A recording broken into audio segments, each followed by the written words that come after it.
레위기 23장 23절부터 32절까지만 보겠습니다.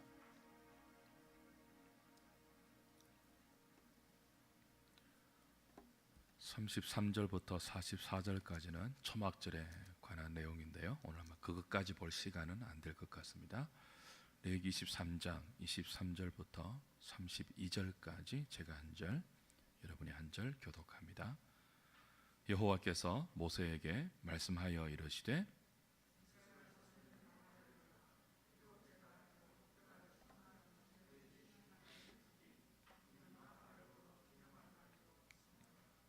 어떤 노동도 하지 말고 여호와께 화제를 드릴지니라. 일곱째 달 열흘날은 속죄일이니 너희는 성회를 열고 스스로 괴롭게 하며 여호와께 화제를 드리고,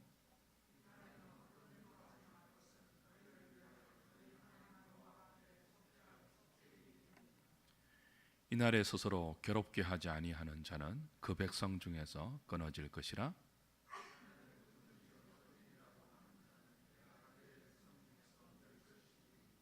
너희는 아무 일도 하지 말라. 이는 너희가 거주하는 각 처에서 대대로 지킬 영원한 규례니라. 이는 너희가 쉴 안식일이라. 너희는 스스로 괴롭게 하고 이달 아흘의 날 저녁 곧 그 저녁부터 이튿날 저녁까지 안식을 지킬지니라. 아멘.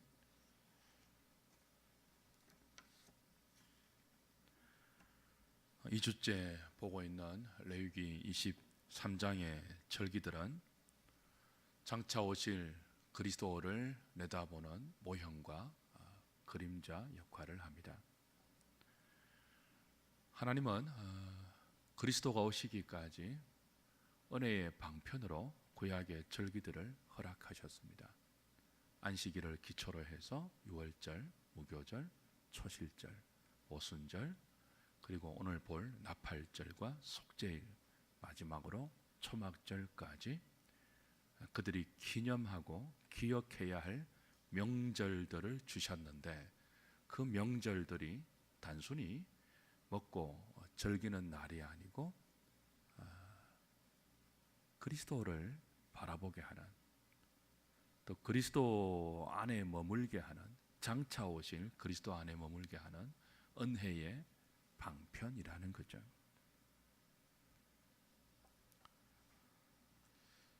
이 모든 그 절기들, 방금 말씀드린 그런 절기들은 한편으로는 하나님께서 그의 아들을 통해서 성취하실 구원의 서정을 논리적으로 보여줍니다.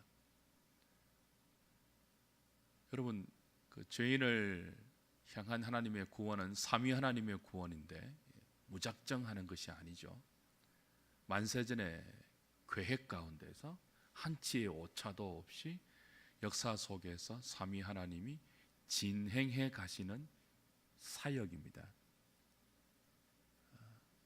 이제 구약에는 어떻게 성부가 성자를 통한 구원의 사역을 그림자와 모형과 예표로 그들 가운데 은혜의 방편으로 주셨는가 하는 것들을 절기 속에서 확인할 수 있다는 거죠.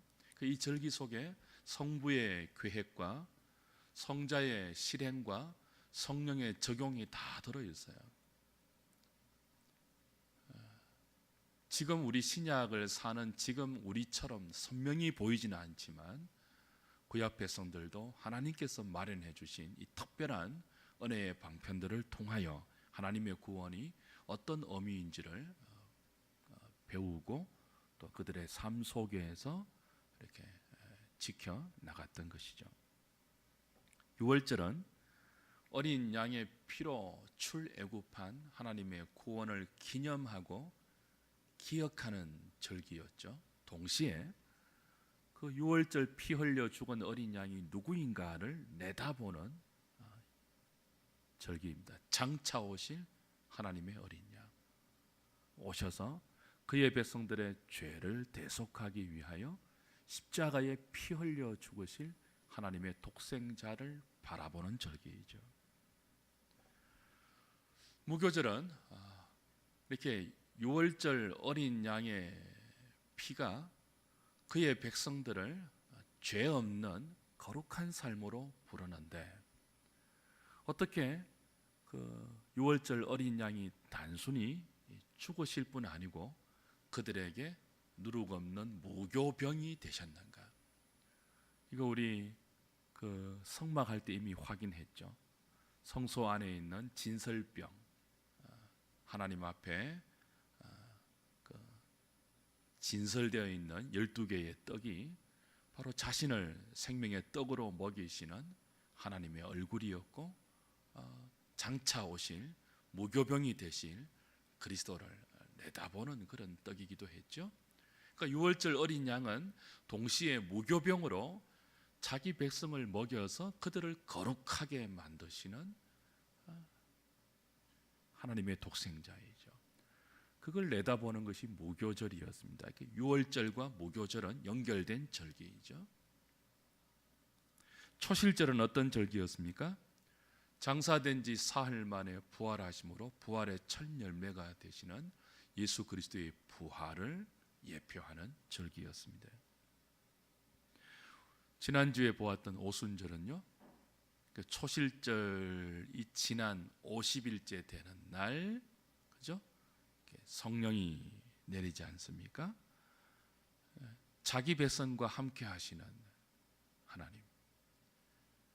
구약에는 성령이 내주하시기도 하고 또 죄를 지으면 떠나기도 했지만, 그러나 영원토록 그의 백성들을 떠나지 않고 그들과 함께 하기 위해서 구약의 오순절이 모형이 되고 그림자가 되었죠. 초실절이 지나 50일이 되는 날, 그렇죠? 오순절을 통하여 그들과 함께 하시겠다고 약속하신 그 하나님이 신약시대 성령 강림하심으로 영원토록 그의 백성들과 연합하여 그들을 교회로 불러 성령이 거하시는 성전으로 지어져 가게 하시고 그리스도의 몸으로 자라게 하시는, 그것을 구약의 오순절이 우리에게 가르쳐 주고 있었습니다. 오늘 이제 볼 절기가 나팔절과 속죄일, 시간이 되면 초막절까지 함께 보려고 했는데요. 설교를 다 준비해 보니까 10장이에요. 10장 원고가. 그 반이 초막절이거든요. 다 하면 시간이 너무 많이 갈 것 같으니까 제가 오늘 32절까지만 읽고 나팔절과 속죄일까지만 의미를 좀 다시 확인하도록 하겠습니다. 다시 23절, 24절부터 보시면요. 24절을 보시면 이스라엘 자손에게 말하여 이르라. 일곱째 달 7월이죠. 7월 일곱째 달 곧 그 달 첫날은 7월 1일입니다. 너희에게 쉬는 날이 될지니 이는 나팔을 불어 기념할 날이라. 성회라. 어떤 노동도 하지 말고 여호와께 화제를 드릴지니라. 그러니까 나팔절 7월 1일이에요. 이날을 어떤 노동도 하지 않는 성회로 모이라고 하는데 역시 안식일이 기본이 되는 거죠. 나팔을 분다고 해서 나팔절인데요. 이날 이스라엘 백성들이 불 나팔은 수염소의 뿔로 만든 나팔로 나중에 30번 정도 뿌하고 붑니다. 그 나팔을 부는 목적은 기념이죠. 기념. 24절 마지막에 보니까 이는 나팔을 불어 기념할 날이다 그랬습니다. 기념이라는 히브리 단어는 기억이라는 뜻이 강해요. 그러니까 어떤 사건을 기념하면서 기억하는 날인데 무엇을 기억하라, 무엇을 기념하라가 구체적으로 명기되지는 않았습니다. 근데 나팔을 불어서 기념한다는 거죠. 중요한 것은 이 7월 1일이 이스라엘의 명절인데 이스라엘의 절기로는 음력 설날입니다. 음력 1월 1일에 해당되는 날이에요. 그러니까 이 음력이 우리의 음력과는 조금 다른 게 이스라엘의 음력은 제의적인 절기이죠. 그러니까 제의적인 의미로 새해가 시작되는 날이 7월 1일입니다. 그들의 정월은 고대 바벨론역을 따랐는데요. 그거 말고 제2적으로 새해는 7월 1일인데 그 새해를 알리는 날이 나팔을 불러서 알린다는 거죠. 이 새해는 성회로 모여서 하나님의 안식을 기념하게 하라. 그래서 이 새해 첫날부터 너희들의 남은 모든 날이 안식의 날이 되게 하라. 그걸 위해서 백성들을 나팔을 불어서 소집했고 새해다라고 가르쳤고 이날은 성회다. 아무 노동도 하지 말라라고 기념했던 날이 나팔절입니다. 나팔을 불어서 기념하게 했는데 그 무엇을 기념하게 한 것이 굉장히 중요하지 않겠습니까? 근데 명기가 안 돼 있단 말이죠. 그래서 이건 지금까지 창세기, 출애굽기, 레위기 지금까지 나팔을 분 사건을 더듬어 찾을 수밖에 없어요. 분명히 나팔을 불어서 기념해야 될 날이거든요. 그날이 새해이거든요. 제의적으로 말이에요. 종교적으로 말이에요. 이스라엘의 종교적인 의미의 새해 첫 출발은 나팔을 불어서 이 날을 기념하면서 시작되는데 그 기념이 뭐냐는 거죠. 출애굽기 19장 한번 가보십시오. 출애굽기 19장.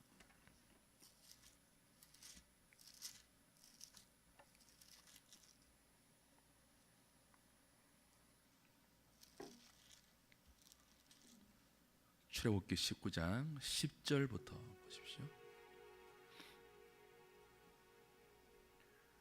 19장 1절 보시면 19장이 이렇게 시작됩니다. 이스라엘 자손이 애굽 땅을 떠난 지 3개월이 되던 날 시내 광야에 이르니라.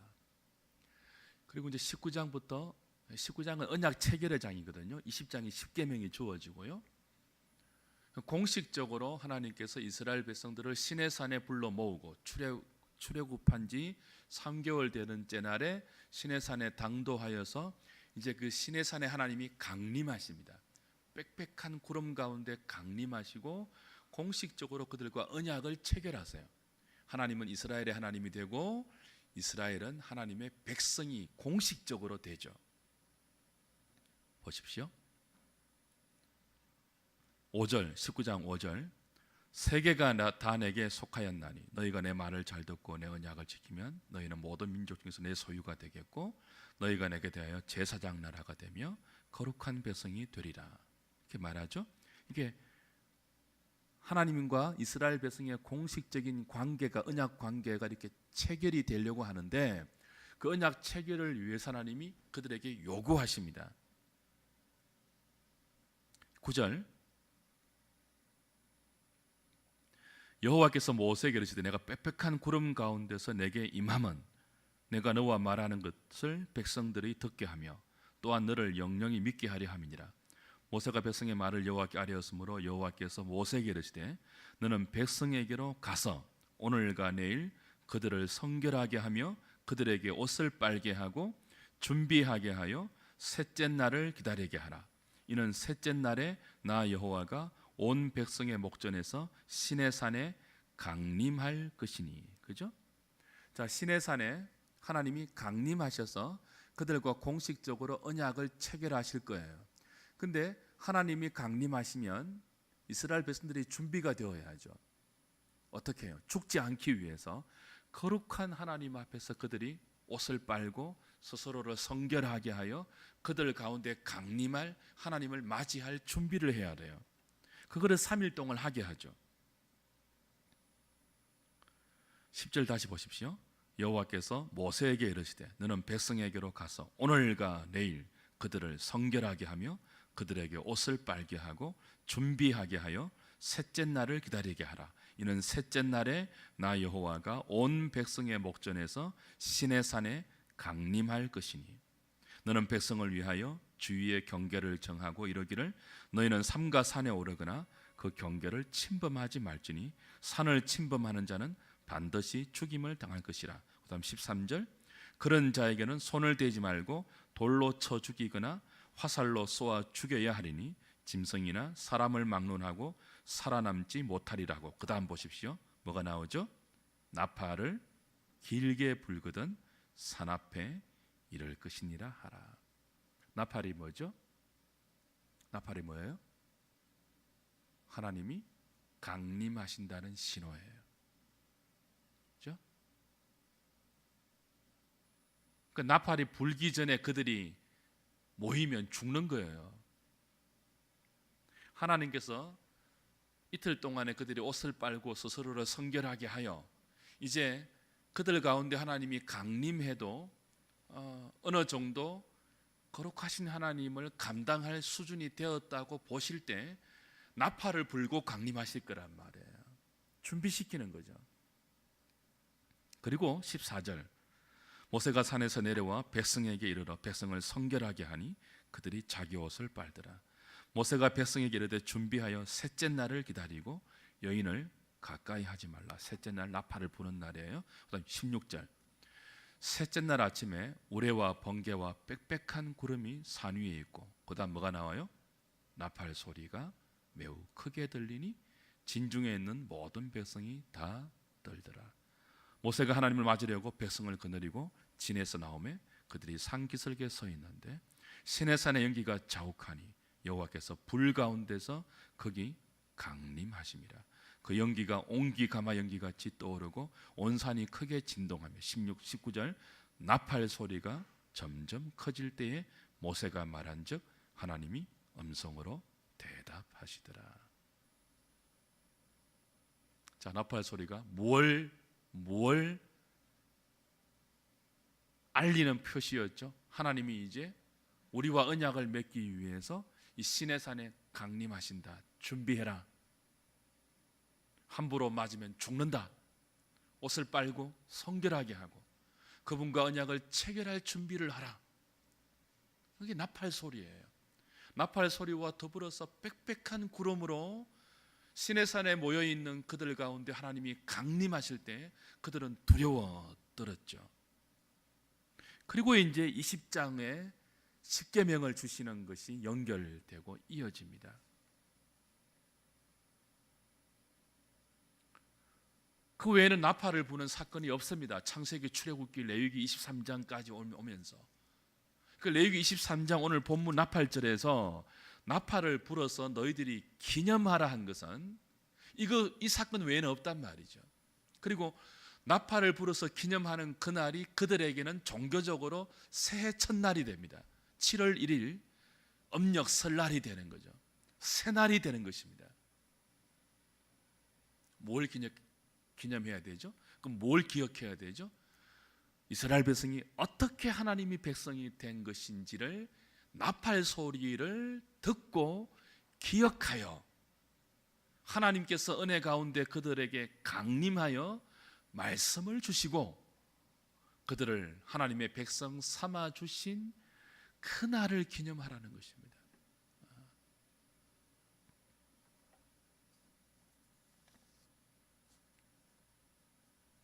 그 모든 절기가 그리스도를 내다보는 절기였죠. 그리고 그리스도 안에서 성취된 절기지 않습니까? 그 나팔절, 구약의 음력 설날입니다. 새해 첫날입니다. 나팔을 불어서 시내산에 강림하셨던 여호와의 강림을 기억하고 이 날이 우리의 첫날이다. 하나님의 언약 백성이 된 이것이 우리 인생의 새로운 출발이다. 그걸 온 회중이 안식하면서 아무 노동도 하지 않으면서 기억하고 첫날의 발걸음을 떼는 거죠. 이것이 어떻게 그리스도를 내다보죠? 그리고 어떻게 그리스도 안에서 성취되었죠?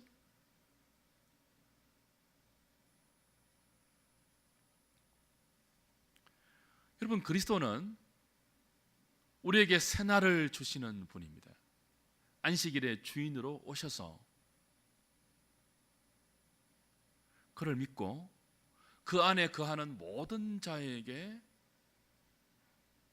인간의 날인 크로노스를 중단하고 그리스도에게 속한 새로운 날 카이로스, 새로운 피조물로서 새로운 발걸음을 내디딜 수 있는 모든 인생이 그리스도 안에서 새롭게 시작할 수 있는 참된 새해를 주님이 주시기 위해서 6월절 어린 양으로 오셨죠.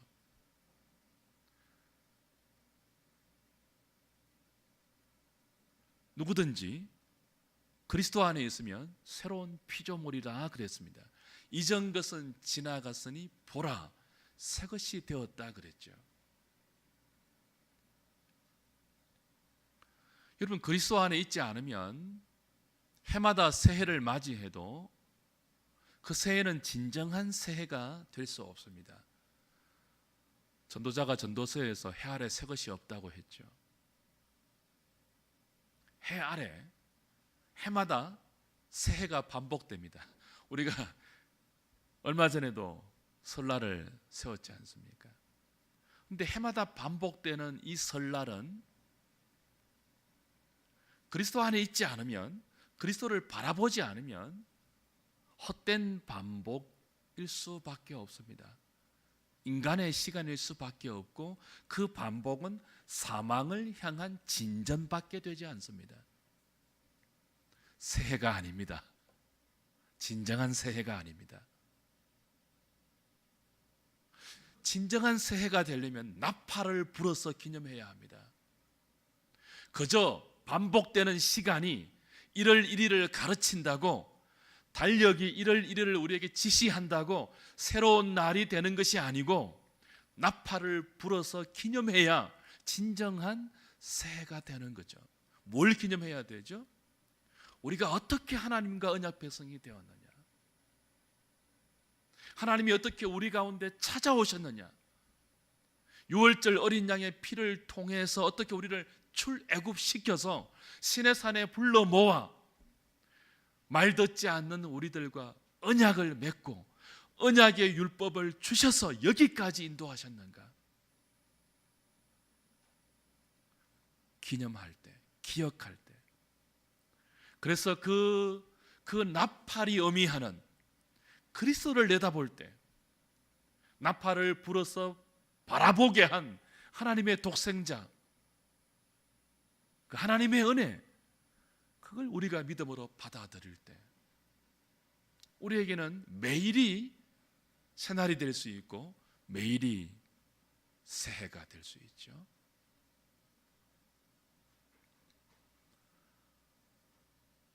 하나님은 나팔을 불어서 이스라엘 백성들에게 가르쳐 주십니다.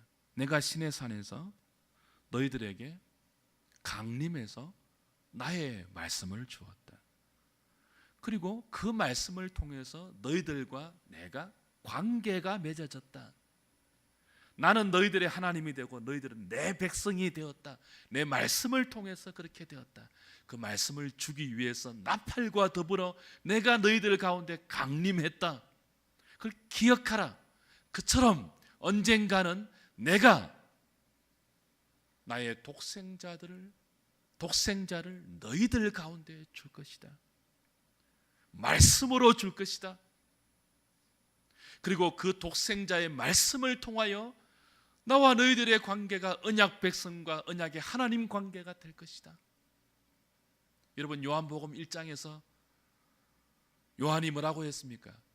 말씀이 육신이 되어 우리 가운데 거하니 독생자의 영광이요 은혜와 진리가 충만하더라.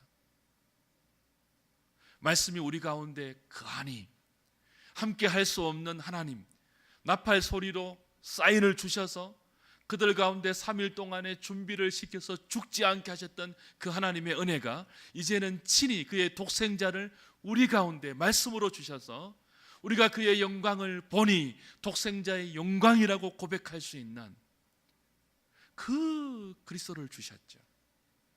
나팔 소리보다 더한 영광을 우리는 독생자의 성육신을 통해서 확인했죠.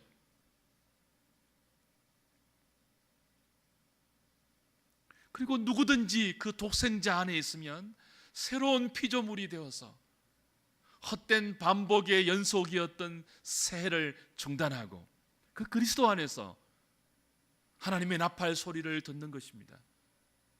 새해다.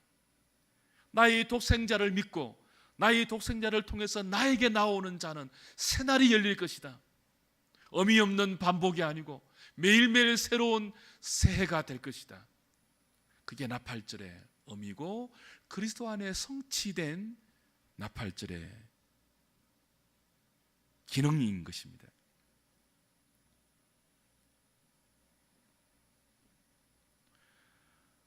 사랑하는 여러분, 레위기 23장에 나오는 모든 절기들은 독립된 절기가 아니죠. 다 유기적으로 연결되어 있습니다. 그래서 구원의 서정이 여기에 다 녹아 있습니다. 다 긴밀하게 연결되어 있죠. 우리를 그리스도 안에서 날마다 새날이 되게 하시는 분이 사실은 성령님이잖아요. 그래서 그리스도를 주신 하나님께서 그리스도와 더불어서 성령을 주셔서 우리의 매일매일이 새날이 될 수 있도록 복음의 나팔을 우리에게 들려주시죠.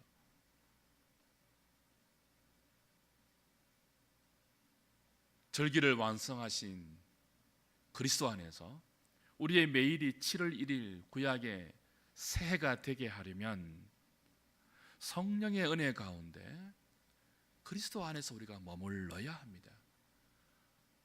그렇게 하는 날이 이어나오는 속죄일이죠. 7월 10일에 지키는 속죄일입니다. 다시 레위기 23장 26절부터 보십시오.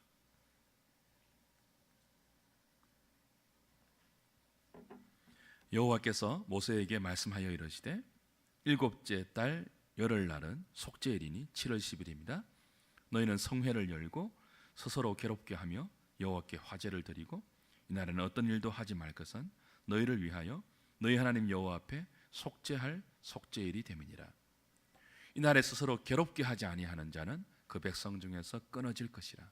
이날에 누구든지 어떤 일이라도 하는 자는 내가 그의 백성 중에서 멸절시키리니 너희는 아무 일도 하지 말라. 이는 너희가 거주하는 각처에서 대대로 지킬 영원한 규례니라. 이는 너희가 쉴 안식일이라. 너희는 스스로 괴롭게 하고 이달 아흘의 날 저녁 곧 그 저녁부터 이튿날 저녁까지 안식을 지킬지니라. 자, 7월 10일 속죄일인데 방금 읽은 이 속죄일에서 여러분 금방 드러난 두 가지 특징이 있죠. 속죄일의 규례 가운데 하나는 뭐예요? 스스로 괴롭게 하라는 거예요. 이날 스스로 괴롭게 하지 아니하는 자는 백성 중에서 끊어진다고 엄중하게 경고했죠. 또 하나는 무엇입니까? 어떤 일도 하지 않는 것입니다. 역시 안식일이 베이스가 되죠. 스스로 괴롭게 하는 것, 어떤 일도 하지 않으면서 하나님 앞에 성회로 모일 것, 속죄일. 이게 어떻게 나팔절과 또 연결될까요? 오순절과도 연결되죠. 유월절, 무교절, 초실절과 다 연결되는데요. 우리가 매일매일을 우리의 나팔절, 새로운 날, 새해로 만들기 위해서는 이 속죄일의 의미를 반드시 기억해야 합니다. 속죄일에 세 가지 사항이 요구되죠. 제물을 불살라 화제로 드리라, 스스로 괴롭게 하라, 아무 일도 하지 말라. 그 가운데 두 번째, 세 번째가 가장 중요하죠. 스스로 괴롭게 하라, 아무 일도 하지 말라. 그러면서 제물을 불살라서 하나님께 속죄제를 화제로 드리라, 이렇게 명령하고 있습니다. 우리 이미 레위기 16장 속죄일 할 때 확인했는데 기억나십니까? 속죄일은 이스라엘 회중에 있는 모든 죄를 대청소하는 대청소의 날이었죠. 용서받지 못한, 하나님 앞에 회개하지 못한, 자이든 타이든 용서받지 못한 모든 죄를 온 공동체가 함께 용서받을 수 있는 날입니다. 대제사장이 지성소 앞에 들어가서, 지성소 안에 들어가서, 그죠? 속죄 제사를 드림으로 하나님의 용서를 받는 그런 날입니다. 근데 이 날에 중요한 것이 뭐죠?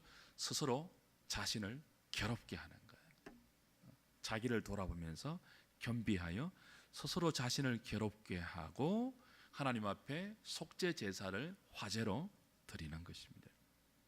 이거 안 하는 날은, 이거 안 하는 사람은 백성 중에서 끊어진다고 했습니다. 내 백성 아니라는 거죠.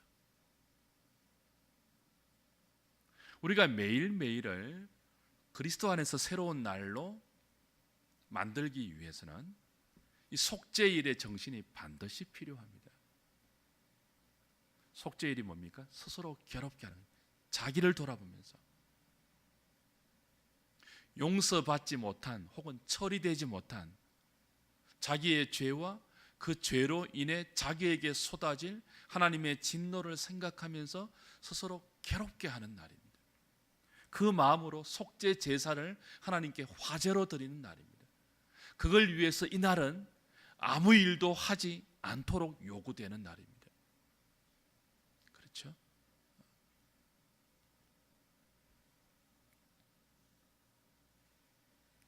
(7월 1일) 나팔을 불어서 새해를 알렸습니다.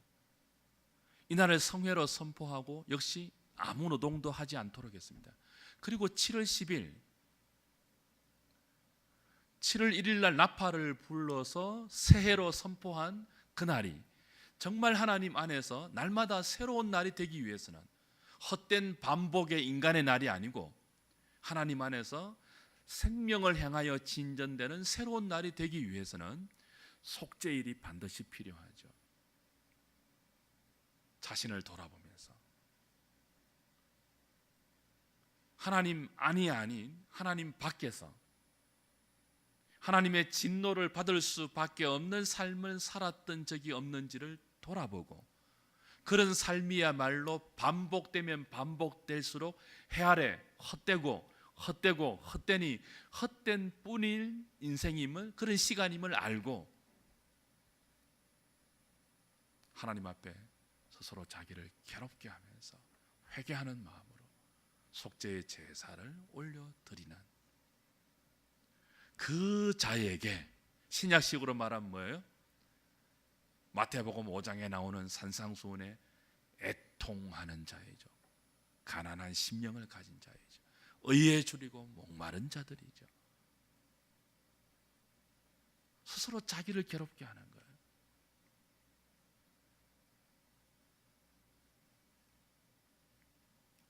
그런 자에게 안식의 은혜가 회복되고 하나님의 새롭게 하시는 용서의 은혜가 임하는 것입니다. 사랑하는 여러분, 7월 1일이 새해라고 했잖아요. 나팔을 불어서 새해를 선포했습니다. 하나님의 백성으로서 새로운 날이 출발된 날을 기념했습니다. 근데 진짜 새해로 살기 위해서는 뭐예요? 하나님의 용서를 받아야 돼요. 매일매일을.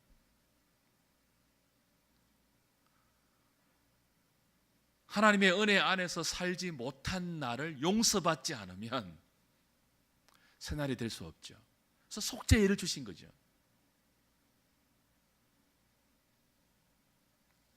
여러분, 용서의 은혜를 받지 못하면 새해가 반복되어도 그 새해는 헌해일 뿐입니다. 해 아래 새 것이 없는 새해일 뿐입니다. 무의미한 반복일 뿐입니다. 헛된 반복일 뿐입니다. 용서받지 못하니까요.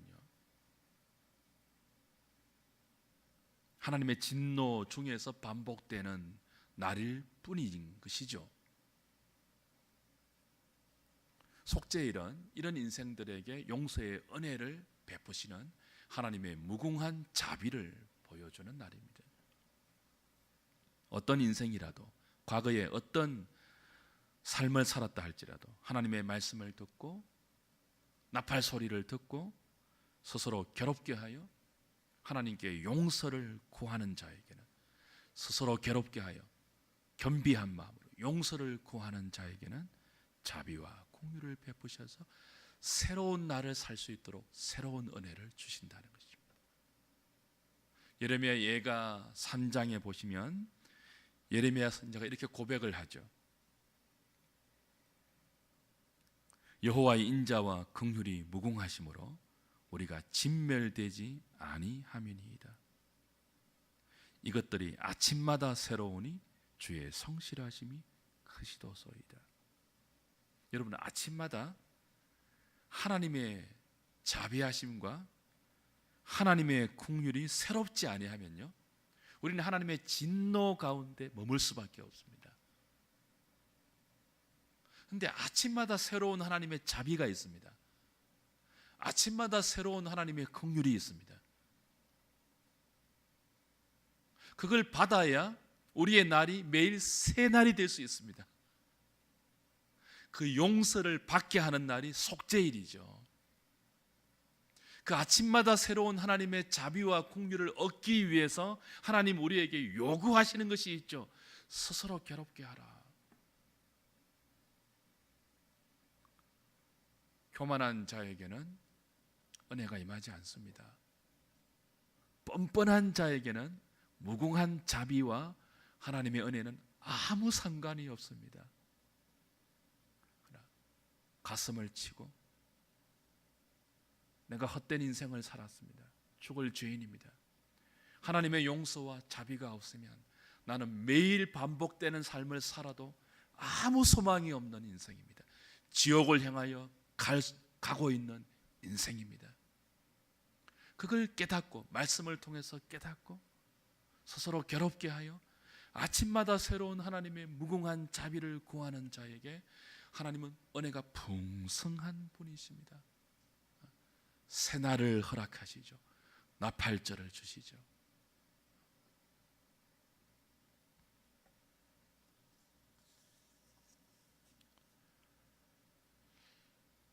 오늘 저와 여러분들에게 필요한 것이 바로 이 애통하는 마음입니다. 하루하루가 의미 없는 반복의 날이 아니고 하루하루가 유의미한 새로운 날이 될 수 있습니다. 그리스도인의 날이 그렇죠? 우리의 내일이 그렇지 않습니까? 여러분, 예수 믿는 사람은 매일이 새롭습니다. 겉으로 볼 때는 똑같지만, 믿지 않는 사람과 똑같은 삶을 사는 것 같지만 우린 새롭습니다. 그렇지 않습니까? 매일이 새롭지 않으면 참 가난한 분인데요. 매일이 지겹다면 그 문제 있는 신앙인데요. 매일이 지겹다면 나팔 소리를 들어야 합니다. 복음의 나팔을 들으셔야 돼요. 복음의 나팔이 뭐죠? 너희들이 어떻게 나의 백성이 되었는지를 돌아보라는 것입니다. 죽을 수밖에 없는 거룩한 하나님의 임재 앞에 어떻게 하나님께서 그들을 유월절 어린 양의 피로 구속해내셔서 신의 산으로 불러들여 자비를 베풀어 언약의 말씀을 주시고 그들을 언약 백성 삼았는지 나팔 소리를 듣고 기억하여, 그러나 그 은혜를 잊고 있음에도 불구하고 하나님의 은혜 안에 머물지 못했던 자신들의 과오와 무지와 어리석음과 교만함을 스스로 괴로운 마음으로 주님 앞에 고백하면서 아침마다 새로운 주님의 자비가 나에게 필요합니다. 아침마다 새로운 주님의 긍휼하심이 필요합니다. 아무 일도 하지 않고 그 괴로운 마음으로 주님 앞에 나가는 자, 그 자에게 하나님은 매일 새로운 은혜를 허락하십니다.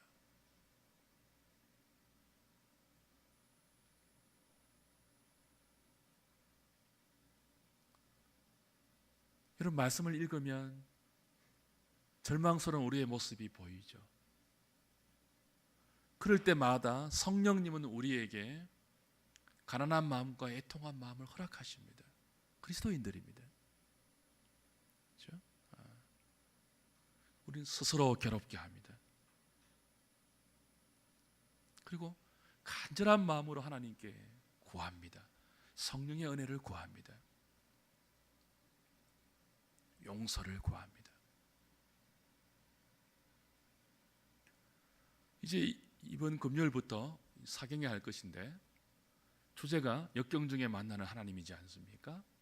부제가 그리스도인과 우울증입니다. 저도 우울증을 십수년 연구하고 공부했지만 전공한 사람들에 비하면 그 지식이 일천하죠. 그러나 성경을 통해서 제가 깨달은, 이번에 강사가 와서 어떤 말을 하는지는 모르겠습니다. 성경을 통해서 제가 깨달은 우울증의 한 비결이 있습니다. 한 핵심이 있습니다. 그게 뭐냐 하면 하나님의 용서를 경험하는 것입니다.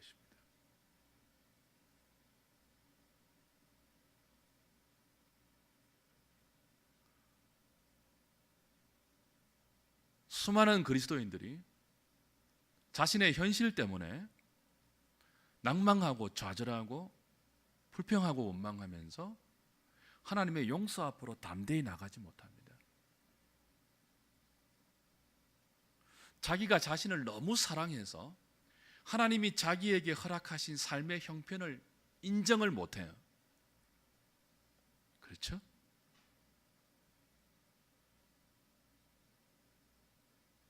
근데 그리스도인은 싫든 좋든 우리에게 허락된 모든 삶의 정황들을 하나님의 섭리로 받아들이는 사람들입니다. 그걸 받아들이지 못할 때 제가 볼 때는 우울이 옵니다. 그렇죠?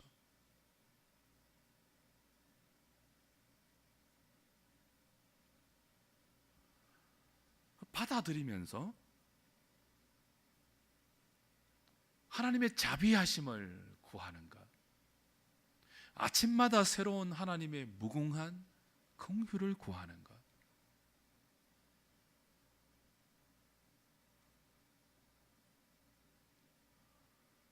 그때 매일 새로울 수 있습니다.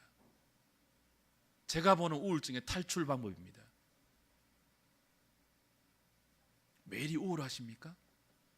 아침마다 새로운 하나님의 자비를 스스로 괴로운 마음을 가지시고 간절히 구하십시오. 내가 내 자신을 너무 사랑하면 가난한 마음이 생기지 않습니다. 하나님과 대결하려고 합니다. 자기의 현실을 가지고 하나님과 쟁투하려고 합니다. 이게 아니잖아요, 하나님. 그렇지 않죠. 잘 모르지만 하나님의 뜻이 있는 줄 압니다. 어리석은 나를 용서하시고 아침마다 새로운 하나님의 자비가 필요합니다. 날 새롭게 하여 주십시오. 그것이 속죄일과 나팔일에 담겨있는 우리로 하여금 그리스도를 바라보게 하는 은혜의 방편입니다. 여러분, 어떤 형편이든 그리스도를 바라보십시오. 아무 일도 하지 말고 스스로 괴롭게 하면서 속죄제로 화제를 드리라고 속죄일을 명하신 하나님, 그것이 나팔절과 어떻게 연결되어서 그들에게 새로운 날로 이어지는지를 생각하십시오. 이게 안 되면 주님의 용서와 그 무궁한 자비와 긍휼이 매일 여러분의 심령 가운데 새롭게 내리지 않으면 새날을 살 수 없습니다. 그래서 매일 말씀을 묵상하고 매일 나팔절이 되게 하고 매일 속죄일이 되게 하는 것, 매일 가난한 심정과 애통한 마음과 그 온유한 마음과 의에 줄이고 목마른 마음으로 주님을 바라보는 것, 그 외에 무엇이 있겠습니까? 오늘 절기를 통하여 우리를 그리스도 앞으로 인도하시는 이 하나님의 의미들을 다시 생각하면서 나팔절과 속죄일에 담긴 이 절기의 정신, 어떻게 우리의 삶에 적용시켜야 하는지 다시 기억하시면서 주님 앞으로 달려나가는 저와 여러분 될 수 있기를 바랍니다. 183장 찬송합니다.